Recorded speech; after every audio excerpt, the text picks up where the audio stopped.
L'info écho avec Capital. Le chiffre du jour, 1,3, c'est le nombre d'actifs qu'il y aura pour un retraité en 2070. Ce chiffre du Conseil d'orientation des retraites, le corps peut inquiéter sur la pérennité de notre régime de retraite. Cela veut-il dire pour autant qu'il est économiquement indispensable de repousser l'âge de départ à la retraite au-delà de 62 ans ? Tout dépend du niveau de richesse que vous voulez consacrer aux dépenses de retraite, estime Pierre-Louis Bras, président du corps. Mais également si l'argent économisé par un report, 9 milliards d'euros par an d'ici 2027, d'après l'équipe de campagne d'Emmanuel Macron, ne sert pas uniquement à renflouer les caisses, mais aussi à financer d'autres réformes, comme celle du grand âge. Plus de détails sur capital.fr.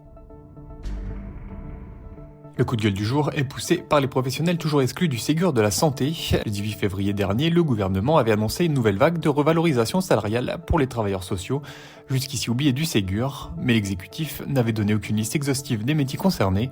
Lors d'une réunion avec les partenaires sociaux vendredi 8 avril, il a fini par lever le voile sur cette liste. Problème, de nombreux professionnels n'y figurent pas et restent donc exclus du Ségur, comme les assistants familiaux, les formateurs en centre de rééducation professionnelle ou encore les travailleurs spécialisés dans l'insertion professionnelle des détenus.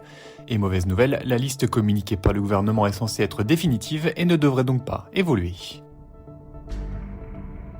L'info pratique concerne les parents dont les enfants étudieraient encore au collège, au lycée ou dans l'enseignement supérieur à la date du 31 décembre 2021. De nombreux contribuables l'oublient, mais ces familles bénéficient d'un avantage fiscal pour leurs enfants à charge qui poursuivent leurs études. Plus exactement, une réduction d'impôt est prévue pour chacun d'entre eux avec un montant croissant selon l'avancée dans le parcours scolaire. Comptez 61 € par enfant au collège, 153 € pour un lycéen et enfin 183 € pour un étudiant en université ou en grande école par exemple. Attention, ce joli cadeau fiscal n'est pas accordé automatiquement et vous devez vous-même mentionner le nombre d'enfants concernés dans votre déclaration de revenus. Pour ne pas passer à côté, retrouvez la marche à suivre sur notre site. Et on termine par la rémunération de Carlos Tavares qui ne passe pas auprès des actionnaires de Stellantis. Réunis en assemblée générale virtuelle, une majorité d'actionnaires a voté, à titre consultatif, contre la politique salariale du constructeur qui rémunère ses dirigeants selon leurs performances. Il l'avait formellement approuvé début 2021 à la naissance du groupe issu de la fusion de PSA et Fiat Chrysler.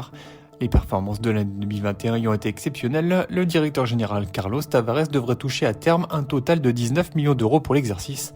À côté d'un salaire fixe de 2 millions d'euros, la part variable constitue la majorité de sa rémunération, avec notamment 7,5 millions liés à sa performance en 2021. Mais selon un actionnaire, Pitrust, il pourrait toucher au total jusqu'à 66 millions d'euros. Le débat s'est même invité dans la campagne de l'entre-deux-tours entre Marine Le Pen et Emmanuel Macron. C'était l'info écho avec Capital.